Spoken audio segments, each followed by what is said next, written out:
BPSC के preparation में, BPSC की तैयारी में, खासकर प्रीलिम्स को लेके जो सबसे बड़ा हर्डल आता है और जिस चीज़ के बारे में सबसे ज़्यादा हवा क्रिएट किया गया है वो है करंट अफेयर्स। करंट अफेयर्स का प्रीलिम्स में लगभग 30 से 35 क्वेश्चंस आते हैं, यानी अगर आप मोटा मोटी 150 क्वेश्चंस के हिसाब से हिसाब लगाए तो 25% के आसपास इसका वेटेज है, 20% के आसपास वेटेज है। अगर करंट अफेयर्स हमारा ठीक नहीं है तो it is very least likely कि हम प्रीलिम्स को क्वालिफाई कर पाएंगे। बट सवाल ये उठता है कि करंट अफेयर्स को करना कैसे है। जैसे जैसे एग्ज़ाम नज़दीक आता है, जैसे 30 सितंबर को एग्ज़ाम है, अभी हमारे पास अगर आप मोटा मोटी देखो तो 1 महीने बचा हुआ है, 2 4 5 दिन तो इधर उधर हो ही जाते हैं। तो 1 महीने में जब ये लास्ट का 1 महीना होता है तो फिर कभी लगता है कि स्पीडी से कर लेते हैं, कभी लगता है एडुटेरिया से कर ले, कभी कोई और सोर्स, कभी प्रतियोगिता दर्पण, कभी ये कभी वो। और इस चक्कर में क्या होता है कि एक बेसिक प्रिपरेशन करंट अफेयर्स का नहीं हो पाता है। जैसे अगर 30 सवाल आए तो अगर आप नॉर्मल बेसिक प्रिपरेशन कर लो तो 30 में से 20-22 सवाल तो सही आप करके आ सकते हैं, ठीक है। लेकिन होता क्या है, वही भागा दौड़ी, कभी ये कर लो कभी वो कर लो, रिसोर्सेज बहुत ज़्यादा हम जमा कर लेते हैं और फिर हो नहीं पाता है। फिर लगता है कि अरे यार ये तो इस मैगज़ीन से पूछ दिया, उस मैगज़ीन से पूछ दिया, कर लेते तो अभी 3 नंबर से कट ऑफ छूट रहा है, 5 नंबर से कट ऑफ छूट रहा है। तो इस चीज़ को ध्यान में रख के ये एक इनिशिएटिव लिया गया है जिसमें कि आपको बेसिक मिनिमम तैयारी कर लेनी है, रिवीजन में आपको आसानी हो, क्या पढ़ना है। अगर स्पीडी मैगजीन है तो उसमें से बीपीएससी प्रीलिम्स के लिए क्या इंपॉर्टेंट है उसको अगर हम छांट लें। सारी चीज़ को तो कवर नहीं कर सकते, सारी चीज़ को रट नहीं सकते, याद नहीं कर सकते, ह्यूमनली इम्पॉसिबल है, क्योंकि हमारे दिमाग में इन्फॉर्मेशन जो है वो बहुत कम टाइम के लिए रह पाता है, उसको बार बार रिवाइज करना पड़ता है। तो इसका सबसे सटीक तरीका यही है कि कम पढ़ें, बार बार पढ़ें, जो ज़रूरी है उसको पढ़ें, जो एग्ज़ाम ओरिएंटेड चीज़ें हैं उसको पढ़ें। और इसी चीज़ को लेके ये एक इनिशिएटिव लिया गया है। नमस्कार, आपका स्वागत है बीपीएससी बेसिक्स पे। ये आप ही का चैनल है। आज पहला वीडियो हम लोग डाल रहे हैं इसमें, और वीडियो को आप देखें। अगर अच्छा लगता है तो अप्रिसिएट कीजिए, कमेंट में आप बताइए कि और क्या करना चाहिए इसमें, और आपके तरफ से जो भी सजेशंस हो वो कमेंट में आप ज़रूर बताएं। तो चलिए बिना समय बर्बाद करते हुए हम शुरू करते हैं। आज का ये पहला वीडियो है और इसमें मैं बता दूं कि स्पीडी में जो भी करंट अफेयर्स है तो उसको हम 4-5-6 पार्ट में जितना भी हो बस 10-10, 15-15 मिनट का वीडियो बना के कवर करने की कोशिश करेंगे, ताकि एक तो कि वन गो में इसको देखना आसान हो, दूसरा कि जब रिवाइज करना हो तो 1.5 के स्पीड पे आप आसानी से इसको 2-3 बार रिवाइज कर सकें, ताकि बर्डन कम हो और आपका काम आसान हो। तो ये ईयरली करंट अफेयर्स है सितंबर 2022 से अगस्त 2023 तक। हमारा एग्ज़ाम 30 सितंबर को है, तो 30 सितंबर को एग्ज़ाम है, इसका मतलब कि एटलीस्ट हमें सितंबर टू सितंबर तो कवर करना ही चाहिए, ठीक है। तो सितंबर टू सितंबर कवर करना है, तो ये अगस्त तक का कवरेज है इसमें। चलिए एकदम आसान सेक्शन से शुरू करते हैं। Who, what, where. प्रेसिडेंट आप जानते हैं, इसमें याद क्या रखना है, मैडम द्रौपदी मुर्मू हैं, 15th प्रेसिडेंट हैं, ठीक है। और हमारे जो प्राइम मिनिस्टर हैं नरेंद्र मोदी, वो भी 15th है। तो ये 15th याद रखना। शायद अगर पूछ दिया तो वहाँ पे ऑप्शन में 13, 14, 15th ऐसा दे दिया, तो कंफ्यूज नहीं होना। 15th 15वीं राष्ट्रपति हैं, देश के प्रधानमंत्री भी 15वें हैं। और जो वाइस प्रेसिडेंट हैं, आप ऐसे समझ लो कि ये प्रेसिडेंट हैं और ये वाइस प्रेसिडेंट है, तो एक पोस्ट जूनियर है, तो 15 से 14 कर देना है इसको, ठीक है। चीफ जस्टिस कौन है, डीवाई चंद्रचूड़, हमेशा न्यूज़ में रहते हैं, चूंकि 15th है तो इसको भी याद रख लेना है।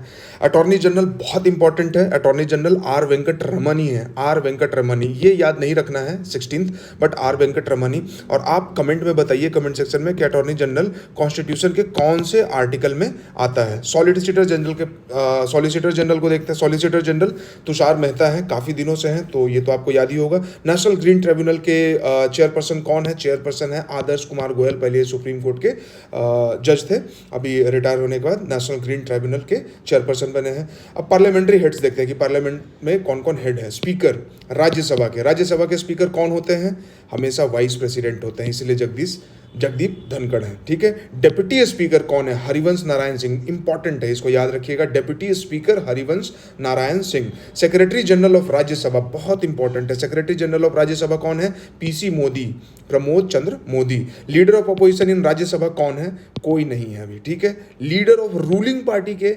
कौन है राज्यसभा में रूलिंग पार्टी के लीडर? पीयूष गोयल। अब कमेंट में आप बताइएगा कि पीयूष गोयल कौन से मिनिस्ट्री से रिलेटेड है। स्पीकर ऑफ लोकसभा कौन है? स्पीकर ऑफ लोकसभा, ये भी आपको बताना है कि कौन से आर्टिकल में आता है। स्पीकर ऑफ लोकसभा ओम बिरला है। 17 याद रखें तो ठीक है, नहीं तो कोई बात नहीं, बट ओम बिरला आपको याद रखना है। और इसी के साथ आपको ये भी बताना है कि देश के पहले स्पीकर, आज़ादी के बाद जो पहले स्पीकर बने थे देश के, वो कौन थे। लीडर ऑफ अपोजिशन लोकसभा कौन है? अधीर रंजन चौधरी, हमेशा आप इनको न्यूज़ में देखते हैं। सेक्रेटरी जनरल ऑफ लोकसभा कौन है? तो secretary general of Rajya Sabha PC Modi थे, secretary general of Lok Sabha Utpal Kumar Singh है। ठीक है, चलिए आगे बढ़ते हैं। इलेक्शन कमीशन को देखते हैं। इलेक्शन कमीशन 3 मेंबर बॉडी होता है। ठीक है, आर्टिकल कौन सा है? 323, 324, ये सब इलेक्शन कमीशन के आर्टिकल हैं। तो 3 मेंबर बॉडी है, तो इसमें क्या होता है? एक चीफ इलेक्शन कमिश्नर होता है और 2 इलेक्शन कमिश्नर्स होते हैं। ठीक है, 3 मेंबर बॉडी है, याद रखिएगा, हो सकता है कि पूछ दिया जाए। तो चीफ इलेक्शन कमिश्नर कौन है? राजीव कुमार है, ये 25 याद रखने की जरूरत नहीं है। इलेक्शन कमिश्नर्स कौन है? अरुण गोयल है, अनूप चंद्र पांडे हैं। कैसे याद रहेगा? अरुण, अनूप। ठीक है, डेप्यूटी इलेक्शन कमीशन, ये सब याद रखने की जरूरत नहीं है। देखिए, यही स्मार्टनेस होता है कि आपको छांट लेना है कि क्या आपके लिए इंपॉर्टेंट है, क्या आपके लिए इंपॉर्टेंट नहीं है। चलिए कैग के बारे में देखते हैं। कंट्रोलर और ऑडिटर जनरल, आर्टिकल कौन सा है कॉन्स्टिट्यूशन का? आप कमेंट में बताएंगे, वैसे मैं यहाँ पे बता देता हूँ, आर्टिकल 148। गिरीश चंद्र मुर्मू। ठीक है, प्रेसिडेंट कौन है? द्रौपदी मुर्मू। कैग कौन है? गिरीश चंद्र मुर्मू। ठीक है, याद रहेगा। प्रेसिडेंट कौन है? द्रौपदी मुर्मू। कौन सा कितने नंबर की प्रेसिडेंट है? 15। ठीक है, कैग कितने नंबर का है? 14। खैर, ये पूछा नहीं जाएगा, तो गिरीश चंद्र मुर्मू आपको याद रखना है। CGA, controller general of accounts, कौन है? एस दुबे। ठीक है, अब आर्म फोर्सेस में देख लेते हैं। Supreme commander always president. Chief of air staff, air staff के चीफ कौन है? तो वी आर चतुर्वेदी। कैसे याद रखेंगे? V R Chaturvedi. ठीक है, ये तो याद ही नहीं रखना है। 27वां, 25वां, 29वां। Air chief of air staff कौन है? V R Chaturvedi. Air V are, ऐसे करके याद रखेंगे। देखिए, इतना सारा नाम याद रखना, कुछ ना कुछ निमोनिक्स बनाना पड़ेगा, कुछ ना कुछ टेक्निक ट्रिक्स बनाने होंगे, और हम अभी देखेंगे यहाँ पे कि कैसे नाम्स को याद रखते हैं। जैसे यहाँ पे है कि air chief of air staff, तो एयर, एयर और वी आर बड़ा सिमिलर सा साउंड कर रहा है, air and V R. Chief of air staff, air V R. ठीक है, chief of water, R Hari. अगर आप देखें, हरि का मतलब क्या होता है? विष्णु। ठीक है, तो विष्णु जी कहाँ पे रहते हैं? समंदर में रहते हैं, जहाँ पे शेषनाग पे लेटे हुए, तो इसलिए वाटर, आर हरि। ठीक है, chief of naval staff, naval यानी कि वाटर। ठीक है, तो आर हरि। ठीक है, chief of army staff Manoj Pande, इनको आप याद रखिएगा। Chief of defence staff CDS, CDS बहुत हाल ही में 2-3 साल पहले क्रिएट किया गया था। ये है लेफ्टिनेंट जनरल अनिल चौहान। ठीक है, सेकंड है, आप कमेंट में बताइएगा कि पहले कौन थे। ठीक है, डीजी मिलिट्री ऑपरेशंस उतना इंपॉर्टेंट नहीं है। ठीक है, अब कैबिनेट सेक्रेटरी देखते हैं। कैबिनेट सेक्रेटरी बहुत इंपॉर्टेंट पोस्ट है, एकदम आप कह सकते हो कि प्राइम मिनिस्टर के बराबर का। जैसे पॉलिटिक्स में प्राइम मिनिस्टर है, उसी तरह से एग्जीक्यूटिव में कैबिनेट सेक्रेटरी है। तो राजीव गौबा जी, यहाँ पे स्पेलिंग थोड़ा मिस्टेक है, गावा नहीं है, गौबा है, GAUBA, Rajiv Gauba. Principal adviser to prime minister, देखिए प्राइम मिनिस्टर को कौन एडवाइस करते हैं? प्रिंसिपल एडवाइजर कौन है उनके? तो तरुण कपूर है। प्राइम मिनिस्टर के प्रिंसिपल सेक्रेटरी कौन है? PK Mishra, PK Mishra. ठीक है, फॉरेन सेक्रेटरी कौन है? विनय मोहन क्वात्रा। फॉरेन सेक्रेटरी विनय मोहन क्वात्रा, नाम से याद रखिएगा, क्वात्रा। क्वात्रा नाम सुन के ही लग रहा है कि अरे कोई ना कोई तो बंदा IFS से ही होगा, क्वात्रा। ठीक है, भल्ला, होम सेक्रेटरी कौन है? अजय कुमार भल्ला। होम सेक्रेटरी कौन है? अजय कुमार भल्ला। घर में क्या होता है? हल्ला, इसलिए होम सेक्रेटरी कौन है? अजय कुमार भल्ला। देखिए, सुनने में आपको ये बड़ा एब्सर्ड सा लग रहा होगा, या फिर लग रहा होगा कि क्या ये फालतू का बकवास है, बट यही जब एग्जाम में सवाल आ जाएगा और आपको ये बोला हुआ बात याद आ जाए वहाँ पे कि घर में हल्ला, होम सेक्रेटरी अजय कुमार भल्ला, तो आपका काम बन जाएगा, 1 मार्क्स आपको मिल जाएंगे। फाइनेंस सेक्रेटरी कौन है? फाइनेंस का मतलब होता है पैसा, TV Somanathan. Finance secretary TV Somanathan, TV Somanathan. कैसे याद रखेंगे? फाइनेंस, फाइनेंस का मतलब होता है पैसा। पैसा का जब रहेगा पैसा आपके पास, तभी आप TVS का मोटरसाइकिल खरीद पाओगे। तो फाइनेंस सेक्रेटरी कौन है? TV Somanathan. Finance secretary TV Somanathan. Defence secretary, revenue secretary, इनको छोड़ देते हैं। नेशनल सिक्योरिटी एडवाइजर आप जानते हैं, वर्ल्ड फेमस अजीत डोभाल जी। डिप्टी नेशनल सिक्योरिटी एडवाइजर कौन है? पंकज कुमार सिंह, PK सिंह। ठीक है, तो NSA तो सबको याद रहता है, बट डिप्टी NSA नहीं याद रहेगा, इसलिए पंकज कुमार सिंह एकदम रट लीजिए, Pankaj Kumar Singh. Chief economic adviser कौन है? Chief economic adviser Anant Nageswaran, Anand Nageswaram. Principal scientific adviser कौन है? साइंटिफिक एडवाइजर है अजय कुमार सूद। ठीक है, scientific Sood, scientific Sood, scientific Sood. ठीक है, SS scientific Sood. Intelligence and investigation organisation head को देखते हैं, chief vigilance commissioner CVC. CVC कौन है भाई? तो प्रवीण कुमार श्रीवास्तव है, और अगर आप सीबीआई के डायरेक्टर देखेंगे तो प्रवीण सूद है। ठीक है, तो दोनों में सीवीसी में भी प्रवीण है और सीबीआई में भी प्रवीण है। अगर एग्जाम में दे दिया तो कंफ्यूज नहीं होना है, CVC is Praveen Kumar Srivastava and CBI के डायरेक्टर इज प्रवीण कुमार सूद। ठीक है, आप ऐसे याद रख सकते हो कि सीबीआई जो है ना वो सूद के साथ हिसाब बराबर करता है सबके साथ। ठीक है, और यहाँ पे साइंटिफिक सूद है तो इनके साथ कंफ्यूज नहीं करना है। चीफ इंफॉर्मेशन कमिश्नर कौन है? CIC, chief information commissioner Yashwardhan Kumar Sinha. ठीक है, इंफॉर्मेशन कौन देते हैं? सिन्हा साहब देते हैं। इंटेलिजेंस ब्यूरो कौन है? इंटेलिजेंस ब्यूरो के हेड भाई तपन कुमार देखा। आईबी ने सबको देखा, तपन कुमार देखा, आईबी ने सबको देखा। Raw research and analysis wing of India, उसके हेड कौन है? रवि सिन्हा। ठीक है, रॉ के कौन हेड है? रवि। आर फॉर रॉ, आर फॉर रवि। ठीक है, रॉ रवि। एनआईए, एनआईए क्या है? डीजी इसके कौन है? नेशनल इन्वेस्टिगेशन एजेंसी के दिनकर गुप्ता। ठीक है, ईडी के हेड कौन है? संजय कुमार मिश्रा। अभी बहुत न्यूज में थे, इनके रीअपॉइंटमेंट को लेकर बहुत कंट्रोवर्सी चल रहा था, इवन की सुप्रीम कोर्ट तक मामला चला गया था। तो संजय कुमार मिश्रा, एसके मिश्रा। ठीक है, ईडी के डायरेक्टर हैं संजय कुमार मिश्रा। नारकोटिक्स वगैरह ये सब छोड़ देते हैं, ये सब छोड़ देते हैं। देखिए सवाल हो सकता है कि इससे आ जाए, बट हमें क्या करना है कि ऑप्टिमाइज करना अपने एफर्ट को और रैशनलाइज करना है। हर चीज़ को आप याद नहीं रख सकते हो, जो बहुत इंपॉर्टेंट है उसको याद रखेंगे। चेयरमैन ऑफ नीति आयोग कौन होते हैं? ऑलवेज प्राइम मिनिस्टर होते हैं। तो पूछा क्या जाएगा? डेप्यूटी चेयरमैन कौन है? Suman Kumar Beri. Suman Kumar Beri is deputy chairman of NITI Aayog. CEO कौन है नीति आयोग के? पहले अमिताभ कांत हुआ करते थे, अभी बीवीआर सुब्रमण्यम है, बीवीआर। तो ऑप्शन में अमिताभ कांत हो तो उसको नहीं मार दीजिएगा। नीति आयोग के सीईओ बीवीआर सुब्रमण्यम है। ठीक है, यूपीएससी के चेयरमैन कौन है? डॉक्टर मनोज कुमार सोनी। यूपीएससी के चेयरमैन डॉक्टर मनोज कुमार सोनी। ठीक है, बहुत एक तरह से कह सकते हो कि इम्पोजिंग पर्सनालिटी है बहुत। मतलब अगर आप कभी मेरा यूपीएससी के इंटरव्यू में बोर्ड के चेयरमैन मनोज कुमार सोनी सर थे, उस समय ये यूपीएससी के चेयरमैन नहीं थे, मेंबर थे, और लेकिन मेरे इंटरव्यू बोर्ड के चेयरमैन मनोज कुमार सोनी सर थे। तो मुझे ये सौभाग्य मिला कि मैं उनसे 20-25 मिनट उन्होंने मेरा इंटरव्यू लिया और उनसे बात की। तो बहुत बहुत बहुत ही इम्पोजिंग पर्सनालिटी उनका। इम्पोजिंग मतलब नेगेटिव सेंस में नहीं, पॉजिटिव सेंस में। ठीक है, मनोज कुमार सोनी सर, और ये youngest vice chancellor of India है किसी भी यूनिवर्सिटी के। ठीक है, यंगेस्ट वाइस चांसलर ऑफ किसी भी यूनिवर्सिटी के इंडिया में है मनोज कुमार सोनी। चलिए, चेयरमैन 22nd लॉ कमीशन के चेयरमैन कौन है? एक तो कि लॉ कमीशन अभी कौन सा है? तो 22वां है, और इसके चेयरमैन कौन है? ऋतुराज अवस्थी। ऋतुराज अवस्थी लॉ कमीशन के चेयरमैन ऋतुराज अवस्थी है, और ये 22वां लॉ कमीशन चल रहा है। लॉ कमीशन रिकमेंडेशन वगैरह देता है। ठीक है, नेशनल कमीशन फॉर वुमेन, इसके चेयरपर्सन कौन है? रेखा शर्मा। काफी दिनों से हैं तो ये भी नाम आपको पता होगा। Chairperson of national commission for women Rekha Sharma.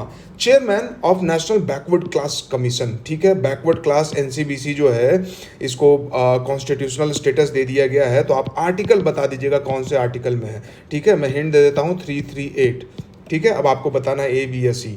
ठीक है, हंसराज गंगाराम अहीर। हंसराज गंगाराम अहीर जो है वो नेशनल एनबीसीसी के चेयरमैन है। ठीक है, नेशनल बैकवर्ड क्लासेस कमीशन के चेयरमैन है। ठीक है, तो और इसी के साथ नेशनल शेड्यूल कास्ट कमीशन होता है, नेशनल शेड्यूल ट्राइब कमीशन होता है, तो उसके भी चेयरमैन को आगे देखेंगे। चेयरमैन स्टाफ सिलेक्शन कमीशन नहीं याद करना है। चेयरमैन 7th पे कमीशन नहीं याद करना है। चेयरपर्सन लोकपाल कौन है? प्रदीप कुमार मोहंती जी। पीके मोहंती, पीके मोहंती लोकपाल के चेयरपर्सन है, लोकपाल है पीके मोहंती। 15th फाइनेंस कमीशन के चेयरमैन कौन है? एनके सिंह है। एनके सिंह रिटायर्ड आईएएस हैं और ये बिहार के ही हैं। 15th फाइनेंस कमीशन के चेयरमैन हैं। चलिए अब देखते हैं chairman of competition commission of India कौन है? रवनीत कौर। सीसीआई के chairman Ravneet Kaur. Chairman national commission for schedule tribe कौन है? हर्ष चौहान। एसटी के हर्ष चौहान है। National commission for schedule caste SC के विजय संपाला है, Vijay Sampla. Chairman of national human right commission, human right commission के चेयरमैन कौन है? ए के मिश्रा। ये भी जुडिशरी से रिलेटेड है। ए के Mishra. National human right commission के चेयरमैन अरुण कुमार मिश्रा। ए के मिश्रा। ठीक है, 8th है लेकिन ये याद नहीं करना है। National commission for protection of child rights, child rights को कौन प्रोटेक्ट करेगा? तो भाई प्रियांक कानूनगो हैं। ठीक है, chairman of national commission for minorities कौन है? इकबाल सिंह लालपुरा। ठीक है, माइनॉरिटीज़ को अगर बचाना है तो हमारे पॉलिसीज़ में, हमारे सोच में इकबाल होना चाहिए। ठीक है, तो नेशनल कमीशन फॉर माइनॉरिटीज़ के चेयरमैन कौन होंगे? इकबाल साहब हैं, इकबाल सिंह लालपुरा। ठीक है। अब चलिए इधर देखते हैं सेबी के चेयरमैन कौन है। ये देखिए, ये माधवीपुरी बुच है, फर्स्ट फीमेल जो कि सेबी की चेयरमैन बनी है। तो सेबी की चेयरमैन माधवीपुरी बुच। जब आप बीपीएससी का मेंस देंगे तो उसमें कोई एग्जांपल देना होगा विमेन एम्पावरमेंट वगैरह का, तो उसमें आप माधवीपुरी बुच का नाम लिख सकते हैं। Central board of film certification के सीईओ कौन है? Ravinder Bhakar. Bureau of civil aviation छोड़ देते हैं, ये भी छोड़ देते हैं, आगे बढ़ते हैं। नेशनल डेयरी डेवलपमेंट बोर्ड के चेयरमैन कौन है? ये इंपॉर्टेंट क्यों है? क्योंकि हमारा जो है एग्रीकल्चर पे काफ़ी ध्यान होता है, लाइफ स्टॉक डेयरी डेवलपमेंट पे काफ़ी ध्यान है। तो नेशनल डेयरी डेवलपमेंट बोर्ड के चेयरमैन है मीनेश शाह। मीनेश शाह, ठीक है। कैसे याद रखेंगे? नेशनल डेयरी, देखिए डेयरी का नाम आता ही अमूल का नाम याद आना चाहिए भाई, कि अमूल इंडिया का और इवन वर्ल्ड का सबसे सक्सेसफुल डेयरी इनिशिएटिव है, ठीक है। और अमूल कहाँ है? अमूल है गुजरात में, ठीक है। तो मीनेश शाह, मीनेश शाह, शाह का मतलब आप अज्यूम कर लीजिए कि गुजरात से होंगे, जैसे हमारे होम मिनिस्टर अमित शाह जी हैं, ठीक है। तो यहाँ से याद रहेगा national dairy, Amul, Minesh Shah. Chairman कौन है कंपनी लॉ बोर्ड के? महेश मित्तल कुमार। महेश मित्तल कुमार, कंपनी वगैरह का बात है भाई, तो देखिए मित्तल ये बिजनेस क्लास के पीपल होते हैं, तो कंपनी याद रखना है मित्तल के नाम से याद रख लेंगे, ठीक है। चेयरमैन UIDAI अमित अग्रवाल, ठीक है। आधार के चेयरमैन आप कह सकते हो CEO अमित अग्रवाल, ठीक है। तो अमित का आधार कार्ड। पब्लिक अकाउंट्स कमेटी बहुत इंपॉर्टेंट कमेटी है। पब्लिक अकाउंट्स कमेटी के चेयरमैन कौन है भाई? तो अधीर रंजन चौधरी। अधीर रंजन चौधरी कौन है? कांग्रेस के लीडर हैं और लोकसभा में लीडर ऑफ अपोजिशन है। तो पब्लिक अकाउंट्स कमेटी PAC, ठीक है, इसको मदर ऑफ ऑल कमेटी भी बोला जाता है। पब्लिक अकाउंट्स कमेटी को मदर ऑफ ऑल कमेटी बोला जाता है और मेंस में ये पूछा जाएगा। तो इसके चेयरमैन कौन है भाई? तो अधीर रंजन चौधरी हैं, जो कि अपोजिशन के लीडर हैं, ठीक है। एस्टिमेट्स कमेटी, ये भी बहुत इंपॉर्टेंट है, बजट रिलेटेड है, तो इसके कौन है? Girish Bapta. National highway authority NHAI के चेयरमैन कौन है? क्योंकि इंफ्रास्ट्रक्चर रिलेटेड है, ये भी बहुत इंपॉर्टेंट है, Santosh Kumar Yadav. National highway authority of India, इसके चेयरमैन है संतोष कुमार यादव। चलिए महारत्ना कंपनी, ये वो, इसको छोड़ देते हैं, सॉरी इसको छोड़ देते हैं, अब इधर आते हैं, ठीक है। हाँ, UGC के चेयरमैन कौन है? जान रहे हैं, जगदीश कुमार, जगदेश कुमार, जगदीश लिखा हुआ, जगदेश, JAGDES है, जगदेश UGC के चेयरमैन है। इग्नू के चेयरमैन कौन है? इग्नू के चेयरमैन है प्रोफेसर नागेश्वर राव। इग्नू में N आता है, N से नागेश्वर राव, ऐसे करके याद रखेंगे, ठीक है। कम चांस से पूछा जाएगा। JNU की वाइस चांसलर VC कौन है? ठीक है, शांति श्री धुलीपुड़ी पंडित, ठीक है। तो ये मेरे ख्याल से फर्स्ट फीमेल है जो कि JNU की वाइस चांसलर बनी है। शांति श्री याद रखना है, JNU में थोड़ा शांति होना चाहिए, ठीक है, शांति श्री।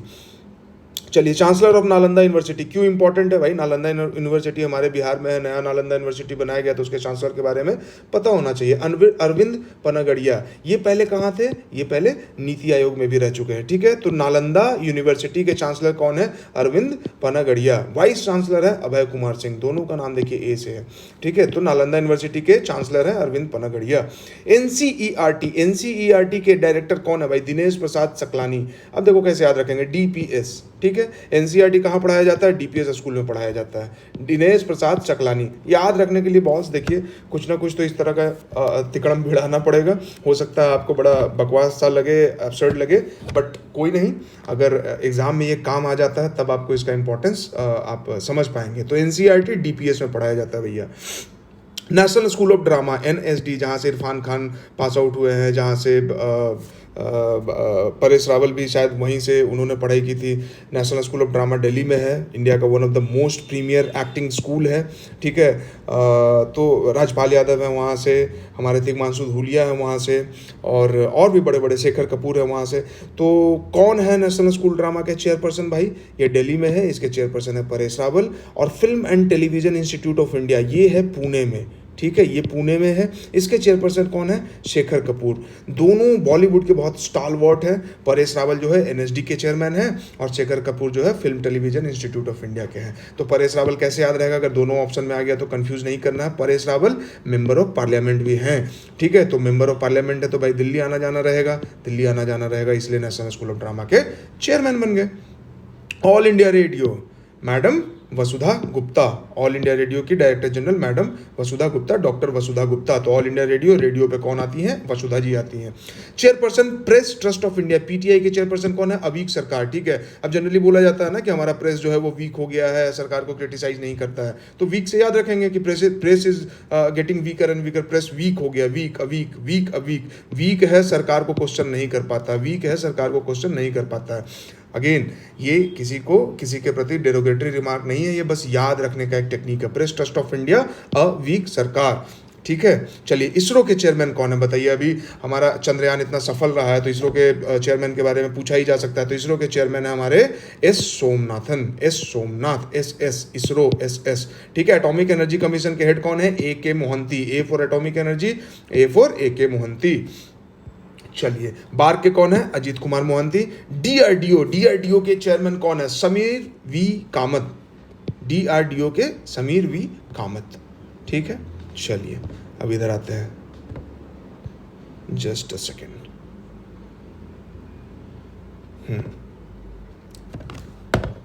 आईसीसी के चेयरमैन कौन है भाई? जल्दी से बता दीजिए। Greg Barclay. ग्रेग बार्कले कहाँ से हैं? न्यूजीलैंड से हैं। आईसीसी के चेयरमैन हैं ग्रेग बार्कले, न्यूजीलैंड से हैं। सीईओ आईसीसी के कौन है? इसको रहने देते हैं।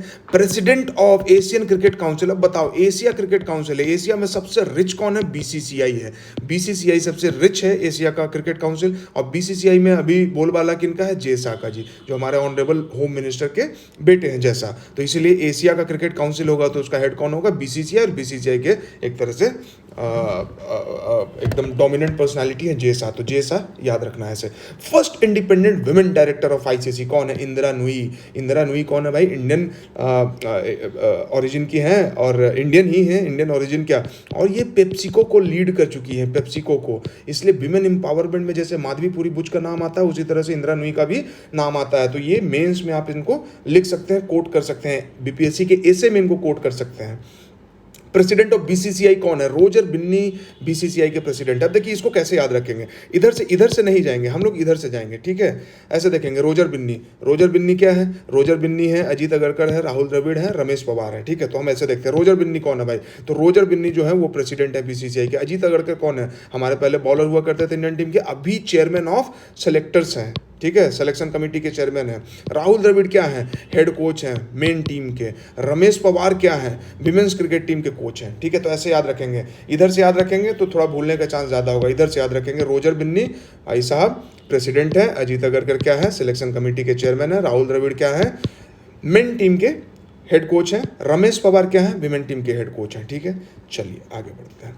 एक ये नाम बहुत अभी फेमस है, बृजभूषण शरण सिंह, प्रेसिडेंट है रेसलिंग फेडरेशन ऑफ इंडिया के, और आपको मालूम ही है कि जंतर मंतर पे प्रोटेस्ट चल रहा था, तो ये नाम आप याद रखिएगा, बृजभूषण शरण सिंह। ठीक है, दिलीप तिर्की, जो नाम नहीं जानते उनको बता देते हैं, ये झारखंड से हैं। दिलीप तिर्की क्या है भैया? प्रेसिडेंट हैं किसके? हॉकी इंडिया के, क्योंकि हॉकी टीम के ये कैप्टन भी रह चुके हैं दिलीप तिर्की। ठीक है, चलिए पीटी उषा का नाम सुना होगा, उड़न पड़ी के नाम से इनको जाना जाता है। ठीक है, तो ये क्या है? इंडियन ओलंपिक एसोसिएशन के भी हेड हैं पीटी उषा, और फर्स्ट फीमेल है जो कि इंडियन ओलंपिक एसोसिएशन को हेड करने वाली है। अर्जुन मुंडा, ये भी झारखंड के सीएम रह चुके हैं, अभी ट्राइबल मिनिस्टर हैं, और क्या करते हैं भाई? तो प्रेसिडेंट है आर्चरी एसोसिएशन ऑफ इंडिया के। आर्चरी ऐसे भी कौन करेगा? तो अर्जुन करेगा। ठीक है, तीरंदाजी कौन करते हैं? अर्जुन करते हैं। ठीक है, चलिए फीफा के प्रेसिडेंट, क्योंकि फुटबॉल थोड़ा अभी बहुत न्यूज़ में रह रहा है, तो फीफा के प्रेसिडेंट कौन है? गियानी इन्फैंटिनो। गियानी इन्फैंटिनो, फुटबॉल का गियान इन्फैंटिनो। चलिए अब इधर देखते हैं। हाँ, फिक्की के प्रेसिडेंट कौन है? सूर्यकांत पांडा। फिक्की सूर्यकांत पांडा।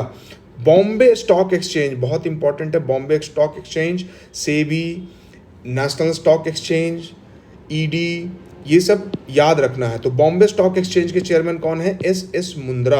एस मुंद्रा। अब देखो स्टॉक एक्सचेंज पे क्या होता है? पैसा वगैरह का एक्सचेंज होता है। ठीक है, स्टॉक का एक्सचेंज होता है। स्टॉक का मतलब क्या होता है? शेयर वगैरह में पैसा आप लगाओगे तो मुद्रा है ना, तो बॉम्बे स्टॉक एक्सचेंज मुद्रा से याद रहेगा।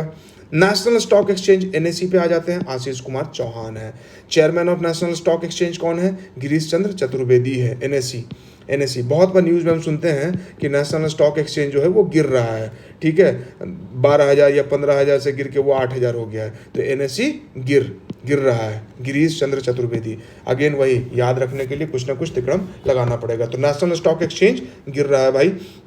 बॉम्बे स्टॉक एक्सचेंज बहुत पैसा है, बहुत मुद्रा है, ठीक है। स्टेट बैंक ऑफ इंडिया के चेयरमैन कौन है? दिनेश कुमार खड़ा, ठीक है। जब बैंक में इतना सारा इशूज चल रहा था तो उस समय सिर्फ एक ही बैंक था जो खड़ा था, वो कौन था? स्टेट बैंक ऑफ इंडिया, तो दिनेश कुमार खड़ा, ठीक है। चलिए बाकी इधर ये सब छोड़ देते हैं। ये एक फैक्ट याद रखिएगा कि अभी number of public sector bank कितना है? तो 12, at present 12 public sector banks हैं, ठीक है। चलिए अब ये देखते हैं head of private bank financial institution. Axis bank का देख लेते हैं, अमिताभ चौधरी जी हैं। प्राइवेट बैंक में बहुत बड़ा बैंक है तो याद रखते हैं Axis bank Amitabh Chaudhary. ICICI का संदीप बख्शी हैं। एचडीएफसी बैंक के शशिधर जगदीशन हैं। India post payment bank, post में कौन जाके पैसा जमा करता है? रामू जमा करता है, ठीक है। तो जे वेंकट रामू, तो बस आप रामू याद रखो। पोस्ट पेमेंट बैंक है भाई, रामू जी है। पोस्ट पेमेंट बैंक में कौन जाएगा? पोस्ट ऑफिस में पैसा जमा करने कौन जाएगा? रामू जाएगा, ठीक है। बाकी ये सबको काट दिया है मैंने। अब इधर आते हैं, ये बहुत इंपॉर्टेंट है, ये हेलिना इक्विपमेंट है। ये आगे भी आपको मिलेगा जब हम डिफेंस टेक्नोलॉजी के बारे में पढ़ेंगे। हेलिना इंडिया ने डेवलप किया है, क्या है? एंटी टैंक मिसाइल है हेलिना, एंटी टैंक मिसाइल है। Helina is anti tank missile, ठीक है। चिनूक क्या है? चिनूक एक हेलीकॉप्टर है, किसका है? अमेरिका का है। चिनूक अमेरिका का हेलीकॉप्टर है। चिनूक वैसे भी वहाँ पे फोन चिनूक जो है ना वो ठंडी हवाओं को बोला जाता है, ठीक है। तो इसीलिए चिनूक जो है वो अमेरिकन हेलीकॉप्टर का नाम रखा गया है चिनूक, और ये आर्मी में यूज़ किया जाता है। जैसे अपाची है वो भी इसी तरह का हेलीकॉप्टर है अमेरिका का, ठीक है, फाइटर हेलीकॉप्टर। अपाची का मतलब ये मत समझ लेना जो बाइक चलता है। अपाची अमेरिका का है, A for Apache, A for America, fighter helicopter. Chinook उसी तरह से अमेरिका का है, चिनूक हवा चलती है अमेरिका में। बराक 8 बहुत इंपॉर्टेंट, डीआरडीओ और इजराइल के कॉम्बिनेशन ने इसको बनाया है। Barak 8 surface to air missile है। तो बराक क्या है? बराक एक रिवर भी है। कहाँ है ये आप बताएंगे कमेंट सेक्शन में, ठीक है। आईएनएस वेला France, Scorpene submarine, Scorpene class के 6 सबमरीन बनाए गए हैं फ्रांस के साथ। P75 एग्रीमेंट हुआ था, उसी के तहत आईएनएस वेला है, आईएनएस वागसीर है और भी बाकी 4 हैं, ठीक है। S-400 बहुत न्यूज़ में रहा था, अमेरिका इसको लेकर इंडिया से गुस्सा था कि तुम रसिया से क्यों खरीद रहे हो। तो S-400 क्या है? एयर डिफेंस मिसाइल सिस्टम है, एयर डिफेंस सिस्टम है, मिसाइल वगैरह को मार के हवा में ही खत्म कर देता है। S-400 इसका नाम है। राफेल जानते ही हैं, तो इतना फेमस रहा है, तो इसके कंपनी का भी नाम याद रखेंगे, डसॉल्ट एविएशन, ठीक है। फाइटर एयरक्राफ्ट है, कौन सी कंपनी बनाती है? Dassault air aviation. INS Kalvari indigenously built है, स्कॉर्पिन सबमरीन है। यही जो आईएनएस वेला है उसी क्लास के आईएनएस कलवरी इंडिजिनियसली बिल्ट है, सब स्कॉर्पिन सबमरीन है। अपाचे हमने बात कर लिया है। चलिए अब आगे बढ़ते हैं। हेड ऑफ इंटरनेशनल ऑर्गेनाइजेशंस देख लेते हैं। यूनाइटेड नेशन का पूछा ही जाता है, पिछले बार पूछा गया था। सेक्रेटरी जनरल कौन है? एंटोनियो गुटरेस है। तो इसको भी ऐसे इधर से याद नहीं रखेंगे, इधर से करेंगे कि एंटोनियो गुटरेस क्या है भाई? तो एंटोनियो गुटरेस जो है यूनाइटेड नेशन के सेक्रेटरी जनरल हैं, ठीक है, और रहने वाले पुर्तगाल के हैं, ठीक है। डिप्टी कौन है? अमीना जे मोहम्मद। क्यों इंपॉर्टेंट है? क्योंकि देखिए अफ्रीकन कंट्री नाइजीरिया से है, गरीब कंट्री है, लेकिन वहाँ से वो डिप्टी सेक्रेटरी जनरल बनी है, तो ये इंपॉर्टेंट होता है ना। तो एंटोनियो गुटरेस एंड अमीना, नाम में दोनों का ए है, एंटोनियो गुटरेस एंड अमीना, ऐसे करके याद रखेंगे। सेक्रेटरी जनरल और डिप्टी सेक्रेटरी जनरल में कंफ्यूज नहीं करेंगे, ठीक है। अब देखते हैं president 77th and 78th session के प्रेसिडेंट कौन थे? तो 77th में सबा थे और 78th में डेनिस थे, डेनिस फ्रांसिस, ठीक है। तो यूनाइटेड नेशन के सभा का प्रेसिडेंट कौन था? तो सबा, बस इतना याद रखना, कोरोसी, सबा कोरोसी, लेकिन सबा आपको याद रखना है। यूनाइटेड नेशन के सभा का प्रेसिडेंट सबा, ठीक है, और सबा के बाद डेनिस, ठीक है। ये देखिए अजय बंग बहुत न्यूज़ में थे, अगर आप उनका आप गूगल में उनको सर्च करके देखें। अजय बंग जो है वो इंडियन है, अभी वर्ल्ड बैंक के प्रेसिडेंट बने हैं, ठीक है। नाम नॉन अलाइन मूवमेंट इंडिया ने शुरू किया था पोस्ट इंडिपेंडेंस, ठीक है, कोल्ड वॉर को काउंटर करने के लिए, तो ये बहुत इंपॉर्टेंट है। नाम के प्रेसिडेंट कौन है? Ilham Aliyev. कैसे याद रखेंगे? नाम है अली, नाम क्या है? अली, मेरा नाम अली, ठीक है। IMF international monetary fund, world bank और IMF को सिस्टर इंस्टीट्यूशन भी बोला जाता है, याद रखिएगा। वर्ल्ड बैंक और international monetary fund sister institutions. इसके MD कौन है? क्रिस्टलिना जॉर्जिवा, ठीक है। वर्ल्ड ट्रेड ऑर्गेनाइजेशन WTO के कौन है? Ngozi Okonjo Iweala. कैसे याद रखेंगे, इतना टफ नाम है WTO यार। WTO नाम में ओ है, जहाँ बहुत ज़्यादा ओ दिखेगा वही है इसके हेड, WTO के नगोजी ओकोंजो, ठीक है। यूनेस्को पे आ जाते हैं। चलिए यूनेस्को पे आ गए। यूनेस्को का कौन है? Audrey Azoulay. तो ऑड्रे यूनेस्को, ऑड्रे ऑड्रे याद रखना, यूनेस्को ऑड्रे।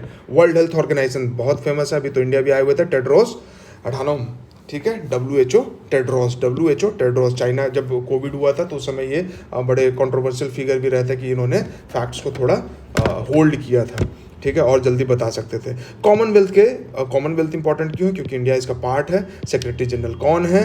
पैट्रिसिया स्कॉटलैंड, ठीक है। तो कॉमनवेल्थ स्कॉटलैंड, कॉमनवेल्थ वैसे भी इंग्लैंड या ब्रिटेन का आप कह लें कि बनाया हुआ इंस्टीट्यूशन है, तो स्कॉटलैंड ऐसे करके याद रखना, कॉमनवेल्थ स्कॉटलैंड। यूरोपियन पार्लियामेंट के प्रेसिडेंट कौन है? रॉबर्टा मेट्सोला। देखिए माल्टा बहुत छोटा सा कंट्री है, उसके हैं, और वो यूरोपियन पार्लियामेंट के प्रेसिडेंट बने हुए हैं। रॉबर्ट तो यूरोप का ही होगा। अफ्रीकन यूनियन के कौन है? तो फेलिक्स एंटोनियो। ओपेक बहुत इंपॉर्टेंट है, क्यों? क्योंकि हम फॉसिल फ्यूल्स इंपोर्ट करते हैं बहुत सारी कंट्री से, तो ओपेक के डिसीजन से इंडिया बहुत इंपैक्ट होता है। तो ओपेक के सेक्रेटरी जनरल कौन है? हैतम अल घईस, कुवैत के हैं। कैसे याद रखेंगे? ओपेक जो है वो गैस, पेट्रोलियम वगैरह एक्सपोर्ट करता है, तो ओपेक गैस, नाम में गैस आपको ढूंढना है, ठीक है। चलिए यहाँ से बढ़ते हैं आगे। एमनेस्टी इंटरनेशनल एक इंटरनेशनल NGO है और कंट्रोवर्शियल भी है, इंडिया में इसको लेकर कंट्रोवर्सी भी होता है। इसके डायरेक्टर कौन है भाई? इसके director A for amnesty, A for Avinash, Avinash. ADB Asian development bank बहुत इंपॉर्टेंट है, बिहार में भी बहुत सारे प्रोजेक्ट को इसने फंड किया है। तो ADB के प्रेसिडेंट कौन है? Masatsugu Asakawa. कहाँ के हैं? जापान के हैं। ADB में Japan one of the largest stake holder है, ठीक है। इसी को काउंटर करने के लिए न्यू डेवलपमेंट बैंक ब्रिक्स के अंदर बनाया गया था। तो हम ये भी देखेंगे कि ब्रिक्स के, हाँ यहाँ आ गया न्यू डेवलपमेंट बैंक, इसके प्रेसिडेंट कौन है? डिल्मा रोसेफ। कहाँ की हैं? ब्राज़ील की हैं, ठीक है, डिल्मा रोसेफ। तो ADB असाकावा जापान से, new development bank Dilma Rousseff Brazil से। United nation high commissioner for refugees को लेके यूरोप में बड़ा इशू चलते रहता है, तो इसके कौन है? तो फिलिपो ग्रैंडी। अब देखो रिफ्यूजीज़ के लिए काम करना है तो आपके अंदर दया भाव होनी चाहिए, कंपैशन होना चाहिए, वो कंपैशन ग्रैंड होना चाहिए या गांधी जैसा होना चाहिए। तो UNHCR के हाई कमिश्नर कौन है? गैंडी। आप जैसे भी करके नाम याद रख लो, ठीक है। इसके बाद आ जाते हैं ह्यूमन राइट। यूनाइटेड नेशन के ह्यूमन राइट कमीशन के प्रेसिडेंट कौन है? ह्यूमन राइट का कौन वायलेट करता है? तुर्क, ठीक है, ऐसे करके याद रखेंगे। United nation human right commission के प्रेसिडेंट वॉल्कर तुर्क। याद कैसे रखेंगे? तुर्क सुन के लगता है कि भाई बहुत स्ट्रिक्ट राजा टाइप का नाम है, टर्किश रूलर, ठीक है। तो ह्यूमन राइट आए तुर्क। चलिए आगे बढ़ते हैं। इधर देखिए lance Naik Manju, first women sky diver of Indian army, first women sky diver lance Naik Manju, ठीक है। PT Usha first women president Indian Olympic association, हमने पीछे देख लिया है। Madhabi Puri Buch first women chairperson of SEBI, ये भी हमने देख लिया है, ठीक है। इसके बाद आते हैं Srishti Bandla, second women of Indian origin to go into space, ठीक है। तो आप बताइए कि फर्स्ट वुमेन कौन थी इंडियन ओरिजिन की जो स्पेस में गई थी? आपको ये कमेंट में बताना है। Srishti Goswami chief minister for 1 day, कहाँ के? उत्तराखंड स्टेट के। सृष्टि गोस्वामी, ठीक है, सृष्टि गोस्वामी चीफ मिनिस्टर बनी, एक दिन के लिए ऑनररी चीफ मिनिस्टर बनाया जाता है उत्तराखंड स्टेट के, ठीक है। कैसे बनाया जाता है? तो यंग बच्चों का एक पार्लियामेंट होता है, उसी पार्लियामेंट में से किसी को चूज किया जाता है। चलिए Bhawana Kanth India's first women fighter pilot, ठीक है। कैसे याद रहेगा? भावना कांत, भावना, तो भावना मतलब इमोशंस होता है, तो ऐसा मत समझो कि सिर्फ इमोशंस से काम चलता है। फाइटर पायलट भी है, इमोशंस भी है और फाइटर पायलट भी है। अब भावना कांत नहीं, भावना कैन, ठीक है, ये भी याद रखने का तरीका। भावना कैन बिकम फाइटर पायलट। पहले क्या बोलते थे हम कि औरतें काम नहीं कर सकती हैं इस तरह का, बट अब क्या बोलेंगे? पहले बोलते थे Bhawana can't become fighter pilot, अब क्या बोलेंगे? Bhawana can become fighter pilot. याद रहेगा? Bhawana can become fighter pilot. Chandrani Murmu youngest parliamentarian, Chandrani Murmu, देखिए Draupadi Murmu president, Girish Murmu CAG, Chandrani Murmu youngest parliamentarian, ठीक है। Indu Malhotra first women lawyer to become जज in supreme court, first women नहीं, first women lawyer to become जज in supreme court, Indu Malhotra. चलिए ये हो गया। इधर इसको मैंने काट दिया है। अगेन वही हम वो चीज़ें पढ़ेंगे जो हमारे लिए बहुत इम्पॉर्टेंट है। एप्पल के सीईओ कौन है? टिम कुक हैं, याद रखना है। माइक्रोसॉफ्ट के सत्या नडेला इंडियन है और माइक्रोसॉफ्ट के प्रेसिडेंट हैं, ठीक है। सीरम इंस्टीट्यूट ऑफ इंडिया क्यों? क्योंकि कोविशील्ड इसने बनाया था, अदर पूनावाला, पुणे में है अदर पूनावाला, ठीक है। टाटा सन्स टाटा ट्रस्ट के चेयरमैन कौन है? एन चंद्रशेखरन, काफ़ी दिनों से है। मास्टर कार्ड याद रखने की जरूरत नहीं। टीसीएस का आप देख लीजिए, के कृष्णवासन, ठीक है। संसद टीवी के सीईओ कौन है? उत्पल कुमार सिंह। संसद टीवी के सीईओ उत्पल कुमार सिंह। और उत्पल कुमार सिंह अगर आप देखें तो पीछे में आपको लोकसभा के सेक्रेटरी जनरल, मेरे ख्याल से उत्पल कुमार सिंह थे, लोकसभा के सेक्रेटरी जनरल, ठीक है। यहाँ देख लेते हैं, secretary general Rajya Sabha, secretary general Lok Sabha, Utpal Kumar Singh, ठीक है, याद रहेगा। उत्पल कुमार सिंह लोकसभा के सेक्रेटरी जनरल हैं। चलिए अब यहाँ से आ जाते हैं, टीसीएस हो गया, इन्फोसिस हो गया, संसद टीवी हो गया हमारा। अमेजॉन के कौन है? एंडी जैसी, ठीक है। रिसेंटली अमेजॉन जो है वो एप्पल से भी बड़ा ब्रांड बन चुका है। पहले एप्पल था, अभी अमेजन जो है वो एप्पल से बड़ा ब्रांड हो गया, तो ये भी याद रखना है। फ्लिपकार्ट कल्याण कृष्णमूर्ति। यूट्यूब के कौन है? नील मोहन, ठीक है। फेसबुक के तो सब जानते ही हैं, मार्क जुकरबर्ग। ट्विटर के कौन है? Linda Yaccarino. तो ट्विटर का क्यों याद रखना है? क्योंकि इसने अभी लोगो चेंज किया है, ठीक है, लोगो इसने किया है एक्स ऐसा, तो Twitter Linda Yaccarino. WhatsApp will Cathcart, तो व्हाट्सएप विल, ठीक है, W for WhatsApp, W for will, WhatsApp will. Meta India के हेड कौन है? संध्या देवनाथन। ये याद रखने की जरूरत नहीं है, इसको काट दिया है, खत्म, ये खत्म। चलिए इधर आते हैं, चीफ गेस्ट। हाँ ये बहुत इंपॉर्टेंट है। रिपब्लिक डे पे कौन हमारे चीफ गेस्ट रहे 2023 में? सबसे पहले तो 2023 जो हमारा वो 74th रिपब्लिक डे था, उसमें इजिप्ट के प्रेसिडेंट अब्देल फताह अल सीसी, ठीक है। 2023 74th रिपब्लिक डे था, इजिप्ट के प्रेसिडेंट आए थे, नाम क्या है? अब्देल फताह अल सीसी। अब रिपब्लिक डे में बेस्ट डब्ल्यू का अवार्ड किसको मिला था? उत्तराखंड को मिला था। किस लिए मिला था?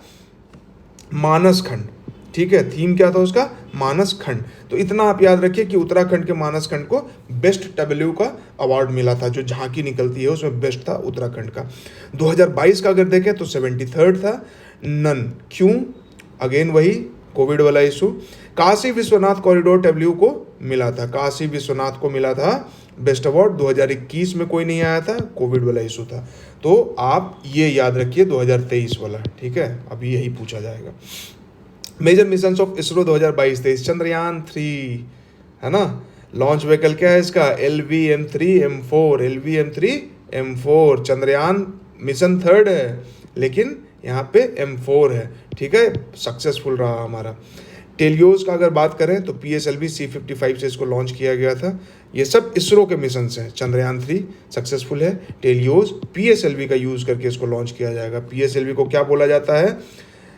कमेंट सेक्शन में आप बताएंगे या मैं बता दूं? इसको वर्क हॉर्स ऑफ इसरो बोला जाता है, वर्क हॉर्स। बहुत इंपॉर्टेंट है PSLV और GSLV, तो PSLV को वर्क हॉर्स बोला जाता है, ठीक है। वन वेब इंडिया, ठीक है, ये इसका सेकंड वर्जन लॉन्च किया जा रहा है LVM3 M3 से। तो ये LVM3 है, देखिए LVM3, ठीक है। चंद्रयान को इसके M4 वाले वर्जन से लॉन्च किया गया है, वन वेब इंडिया को M3 वाले से किया गया है। वन वेब इंडिया 1 को पहली बार जब लॉन्च किया गया था तो M2 से लॉन्च किया गया था। तो वन वेब इंडिया इसरो का मिशन है, ठीक है। अपकमिंग मिशन क्या है? चंद्रयान 3 ये तो हो चुका है। गगनयान, गगनयान क्या है? India first manned space programme है, फर्स्ट मैन्ड स्पेस प्रोग्राम 2024 में, ठीक है, गगनयान। शुक्रयान कहाँ जाएगा भाई? शुक्र ग्रह पे जाएगा 2024 में, to study Venus atmosphere, Venus के एटमॉस्फेयर को पढ़ना है। मंगलयान क्या है? मंगलयान का सेकंड वर्जन लॉन्च किया जा रहा है, इंडिया सेकंड मार्स मिशन है। पहला तो हो गया मार्स ऑर्बिटर मिशन मॉम, ये सेकंड है मंगलयान 2। आदित्य L1, ये बहुत इंपॉर्टेंट है। आदित्य का मतलब ये होता है सन, सूर्य, ठीक है। और L1 है, इसको बोलते हैं लैग्रैंज पॉइंट। ये कभी डिटेल में हम देखेंगे।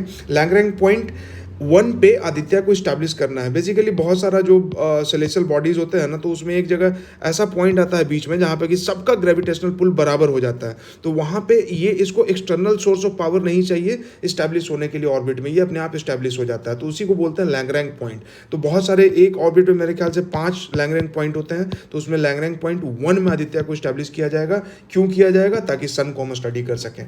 ठीक है। निसार, निसार क्या है? Dual band radar imagining satellite है। रडार इमेजिनिंग सैटेलाइट है निसार।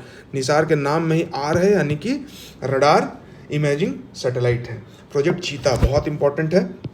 8 अफ्रीकन चीता को लाया गया था Kuno national park. Kuno national park कहाँ है? मध्य प्रदेश, वहाँ लाया गया था। और लगभग सभी चीता मर चुके हैं। क्यों? ह्यूमिडिटी, क्लाइमेट अडेप्टेशन नहीं हो पाया, ये सब चीज़ें हैं। हमें कितना प्रोग्राम है कितने चीतों को लाने का? 50 चीतों को अगले 5 साल में लेके आना है। ठीक है। तो प्रोजेक्ट चीता 8 अफ्रीकन चीता नामीबिया से लाया गया था, कूनो नेशनल पार्क मध्य प्रदेश में। ठीक है। टाइगर सेंसस का अगर देखें तो ये भूल जाइए 2967, अब नया टाइगर सेंसस के हिसाब से 3167 3167 टाइगर्स हैं इंडिया में। ठीक है। तो टाइगर का कंजर्वेशन का एफर्ट जो है वो सक्सेसफुल है। Increase in number of tiger between कितना हुआ है? 200 टाइगर बढ़े हैं। ठीक है। बेस्ट मैनेज टाइगर रिजर्व का अवार्ड किसको मिला है? पेरियार टाइगर रिजर्व कहाँ है? केरल में। पेरियार टाइगर रिजर्व केरल में है। केरल में पेरियार टाइगर रिजर्व है यहाँ पे, और इसको बेस्ट टाइगर रिजर्व का, बेस्ट मैनेज टाइगर रिजर्व का अवार्ड मिला है पेरियार को। ठीक है। Total number of tiger reserve 52 है। पहले 52 हुआ करता था। अब आप बताइए कि एक लेटेस्ट कौन ऐड हुआ है? 52 में एक कोई ऐड हुआ है और 53 हुआ है। तो आपको बताना है कि लेटेस्ट टाइगर रिजर्व कौन सा ऐड हुआ है। बेस्ट मैनेज टाइगर रिजर्व कौन है? पेरियार हो गया। ठीक है। वेस्टर्न घाट में टाइगर्स का नंबर डिक्लाइन हुआ है। वेस्टर्न घाट्स कौन सा? ये मुंबई गोवा वाला जो एरिया है पूरा, यहाँ पे टाइगर्स का नंबर रिजर्व हुआ है। यहीं पे पेरियार भी है नीचे में, जिसको कि बेस्ट मैनेज टाइगर रिजर्व का अवार्ड मिला है, और यहाँ पे टाइगर्स का नंबर कम हुआ है। ठीक है। Shivalik hills, Gangetic plain and eastern घाट have recorded the highest increase in number of tiger. तो शिवालिक हिल्स यानी कि ऊपर हिमालय वाला एरिया, ठीक है। गैंगेटिक प्लेन यानी कि बिहार, यूपी और बंगाल वाला एरिया, और ईस्टर्न घाट मतलब इधर आंध्र प्रदेश वाला एरिया। ठीक है। तो वहाँ पे टाइगर्स का नंबर इंक्रीज हुआ है। वेस्टर्न घाट में डिक्रीज हुआ है और ईस्टर्न घाट में इंक्रीज हुआ है। चलिए आगे बढ़ते हैं।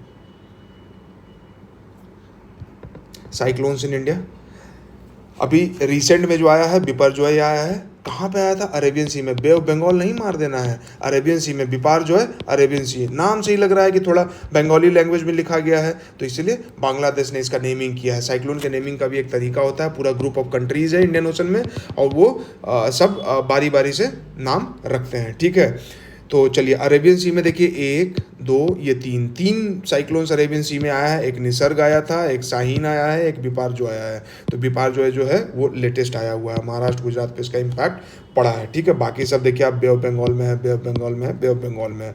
ठीक है। तो मोचा साइक्लोन और बिपरजॉय ये दोनों याद रखिएगा। मोचा जो है बंगाल उड़ीसा को बहुत ज़्यादा इम्पैक्ट किया, यमन ने इसका नाम रखा था। बिपरजॉय है महाराष्ट्र गुजरात अरेबियन सी में आया था, और बांग्लादेश ने इसका नेमिंग किया है। ठीक है। सुपर कंप्यूटर्स, फ्रंटियर, फ्रंटियर जो है टॉप 3 वर्ल्ड कंप्यूटर में फर्स्ट पे आता है। फ्रंटियर यूएसए का है। ठीक है। इंडिया का अगर देखें फर्स्ट पे परम सिद्धि है। ठीक है। कहाँ है? पुणे में। परम सिद्धि पुणे, पी फॉर परम सिद्धि, पी फॉर पुणे। सेकंड जो है फुजाकू जापान का है। हाँ, इंडिया का सेकंड क्या है? प्रत्यूष है, वो भी पुणे में है। तो परम सिद्धि पी फॉर पुणे, प्रत्यूष वो भी पी फॉर पुणे। ठीक है। चलिए 2 तक याद रख लें, काफ़ी है। इंपॉर्टेंट फैक्ट्स अगर देखें, हाँ चलिए, state of forest report 2021। Forest report, हमारे फॉरेस्ट मिनिस्टर कौन है? प्रकाश जावड़ेकर है। ठीक है। फॉरेस्ट रिपोर्ट कब रिलीज़ हुआ था? 2022 में रिलीज़ किया गया। बाई एनियल होता है। बाई एनियल मतलब हर 2 साल में रिपोर्ट रिलीज़ किया जाता है। यानी 22 में हुआ है तो अब 23 नहीं 24 में होगा। Total forest and tree cover कितना है हमारा? 24.62, थोड़ा सा मार्जिनल इंक्रीज हुआ है। फॉरेस्ट प्लस ट्री दोनों 24.62% है। फॉरेस्ट कितना है? 2171। ठीक है। तो ट्री कितना हो जाएगा? तो इसमें से इसको माइनस कर देंगे, तो टोटल ट्री कवरेज कितना है? 2.91%। तो आप फॉरेस्ट का याद रख लीजिए 21.71%। ये सब मेंस में भी कोट करने के लिए डेटा काम आएगा। Total tree cover in country कितना है? तो 95,748 square kilometre, 2.91%। Increase in forest and tree cover कितना, बहुत कम, 2261, 2261 स्क्वायर किलोमीटर, बहुत कम। इंक्रीज इन फॉरेस्ट कवर कितना है, मात्र 1,500 स्क्वायर किलोमीटर, 1540 स्क्वायर किलोमीटर, ठीक है। तो ऐसे करके याद रखना कि यार फॉरेस्ट कवर तो हम आइडियली कितना है कि 33% फॉरेस्ट कवर लेके जाना है कितना भी हमारे पास 24.62% है, वो भी तब जब उसमें हम ट्री को ऐड कर देते हैं, ठीक है। और इंक्रीज कितना हुआ है, इंक्रीज मात्र 1,500 स्क्वायर किलोमीटर हुआ है, 1540 स्क्वायर किलोमीटर। ट्री कवर तो और कम है, 721 स्क्वायर किलोमीटर। मैंग्रोव बहुत इंपॉर्टेंट है, मैंग्रोव फॉरेस्ट 4992 यानी लगभग 5,000 स्क्वायर किलोमीटर है, इंक्रीज मात्र 17 स्क्वायर किलोमीटर हुआ है, ठीक है। तो बोल दिया कि मैंग्रोव डिक्रीज हुआ है, ठीक है, नहीं डिक्रीज नहीं हुआ है, इंक्रीज हुआ है, बट बहुत कम हुआ है, 17 स्क्वायर किलोमीटर। अब मैंग्रोव जब देख रहे हैं तो बताइए कि मैक्सिमम मैंग्रोव कहाँ है, तो सबसे ज़्यादा वेस्ट बंगाल में है, उसके बाद गुजरात में है, ठीक है। तो अगर आप मैप पे ऐसे देखो तो यहाँ वेस्ट बंगाल है, यहाँ पे मैंग्रोव सबसे ज़्यादा है, ठीक है। उसके बाद फिर गुजरात वाला एरिया में मैंग्रोव है, उसके बाद फिर अंडमान एंड निकोबार में। तो पहला यहाँ, दूसरा यहाँ और तीसरा यहाँ पे, ठीक है। हाईएस्ट फॉरेस्ट एरिया का अगर बात करें, एरिया का बात करें तो मध्य प्रदेश में है, सबसे ज़्यादा एरिया मध्य प्रदेश में है। वैसे भी जंगली एरिया है पूरा, बहुत सारे फॉरेस्ट है वहाँ पे, बहुत सारे हिल रेंजेज हैं, ठीक है। तो मध्य प्रदेश में अरुणाचल प्रदेश, छत्तीसगढ़, मध्य प्रदेश नंबर 1 पे, अरुणाचल प्रदेश नंबर 2 पे और छत्तीसगढ़ नंबर 3 पे, ठीक है। लीस्ट फॉरेस्ट एरिया कहाँ है भाई, हरियाणा में सबसे कम है, अरावली रेंजेस वाला एरिया है, ड्राई एंड डेसिडुअस एरिया है, इसलिए सबसे कम है हरियाणा में, उसका बाद है पंजाब में और उसका बाद है गोवा में। तो सबसे कम हरियाणा में है, ठीक है। तो हरियाणा तो याद ही रखना कि नाम भले हरियाणा हरियाली है, बट हरियाली है नहीं हरियाणा में। Top state showing increase in forest cover, सबसे ज़्यादा इंक्रीज हुआ है आंध्र प्रदेश में। हाईएस्ट फॉरेस्ट कवर परसेंटेज में अगर देखें, देखिए एरिया में अगर देखा हमने तो मध्य प्रदेश था, परसेंटेज में देखेंगे तो मिजोरम है, मिजोरम, अरुणाचल और मेघालय, तीनों नॉर्थ ईस्टर्न स्टेट है, तीनों क्या है, नॉर्थ ईस्टर्न स्टेट हैं, ठीक है। मिजोरम कहाँ पे है, ये है पूरा हमारा अरुणाचल वाला एरिया, ये है नागालैंड, ये है मणिपुर और ये है मिजोरम, ये नीचे वाला एरिया। इधर मैं मैप बना देता हूँ थोड़ा सा क्लियरली, ठीक है। ये अरुणाचल प्रदेश हो गया, ये नागालैंड वाला एरिया है, ये मणिपुर है और ये जो नीचे है ये मिज़ोरम है। तो सबसे ज़्यादा कहाँ पे फॉरेस्ट है परसेंटेज में, मिज़ोरम में, उसके बाद अरुणाचल प्रदेश। और मिज़ोरम देखिए छोटा सा स्टेट है, अगेन छोटा सा स्टेट है, बट परसेंटेज सबसे ज़्यादा है, उसके बाद है अरुणाचल प्रदेश में, ठीक है। कार्बन स्टॉक कंट्री का 7204 मिलियन टन्स है, ठीक है। अब इधर आ जाते हैं, देखिए मेजर एग्रीकल्चर प्रोड्यूसिंग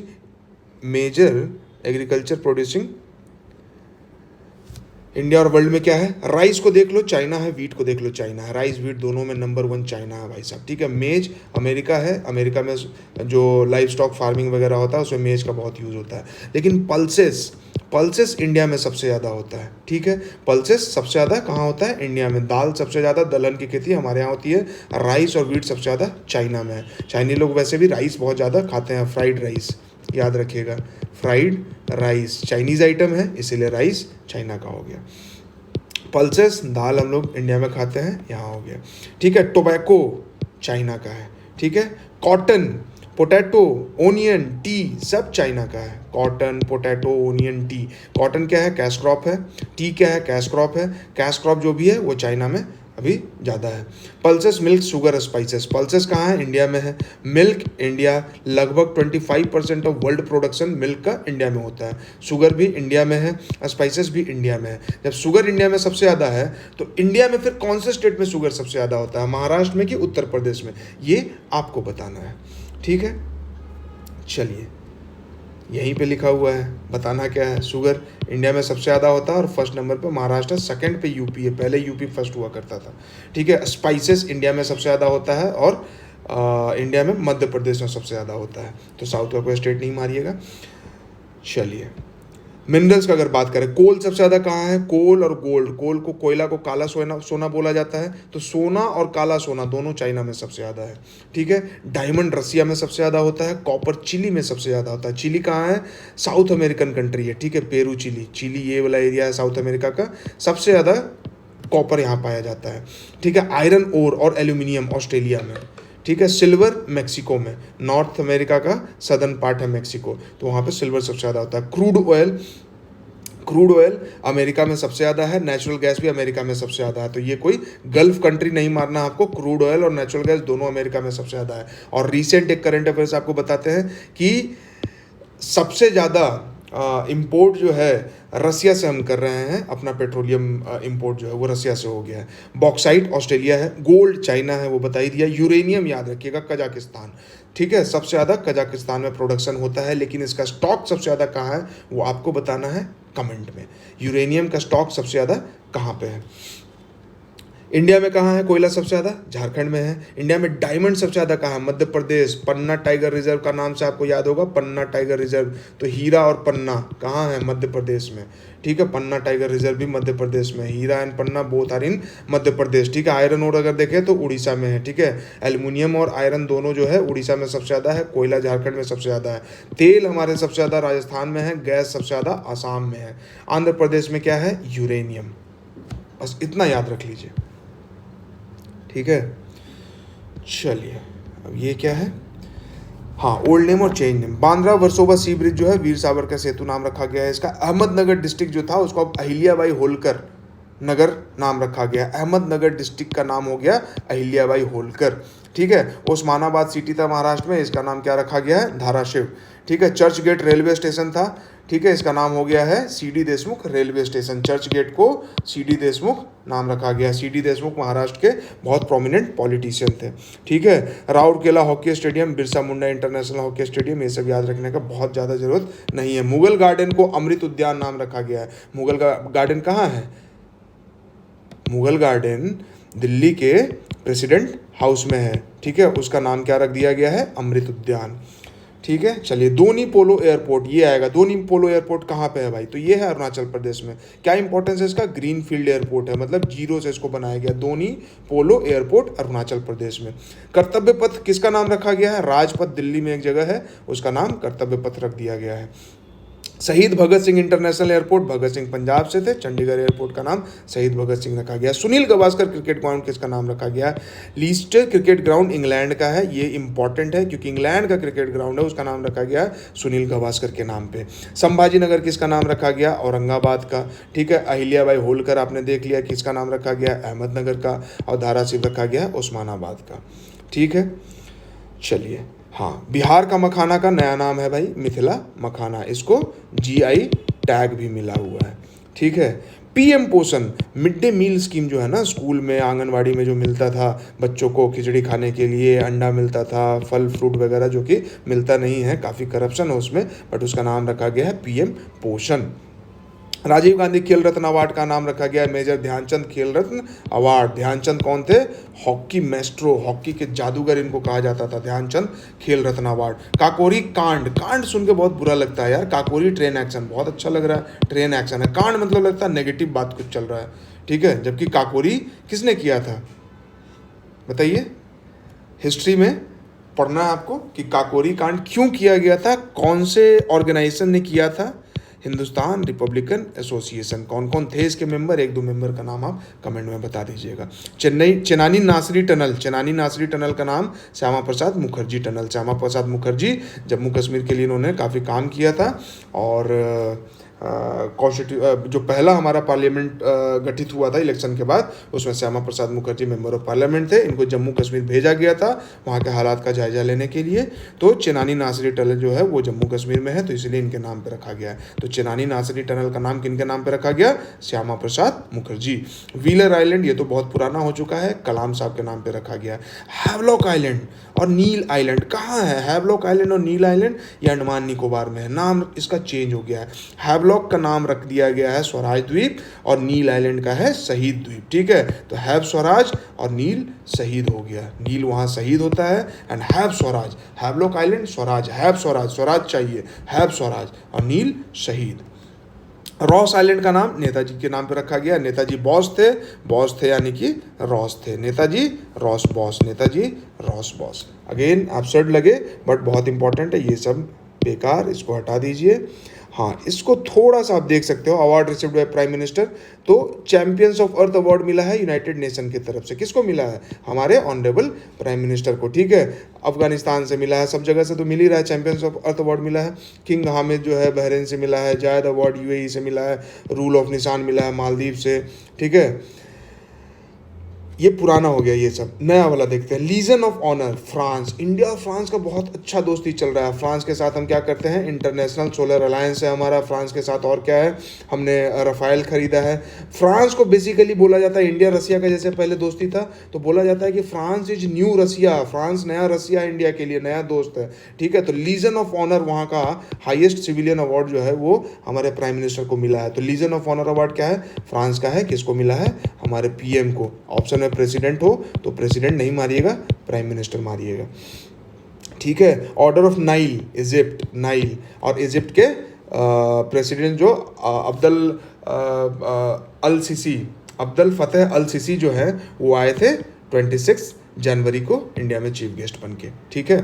और इसलिए ऑर्डर ऑफ नील अवार्ड जो है आप याद रखिएगा, ठीक है। Colours and pictures, Indian note, Indian note में कलर्स पिक्चर्स याद रख लीजिए। यूनेस्को साइट से ये कोणार्क टेम्पल है, एलोरा टेम्पल है, हम्पी स्टोन चैरियट है, रानी की बाग है, सांची स्तूप है, रेड फोर्ट है, ठीक है। तो ये सब हमारे नोट्स में है। तो नोट अगर ऐसे याद रख सकते हैं तो ठीक है, अदरवाइज बस इतना तो याद रहे कि कोणार्क, ये जो यूनेस्को साइट्स है वही हमारे नोट्स में है। सिर्फ एक मंगलयान जो है वो यूनेस्को साइट नहीं है। कौन कौन है? कोणार्क सन टेम्पल जो है वो उड़ीसा में है, एलोरा केव औरंगाबाद महाराष्ट्र में है, हम्पी स्टोन चैरियट कहाँ है भाई?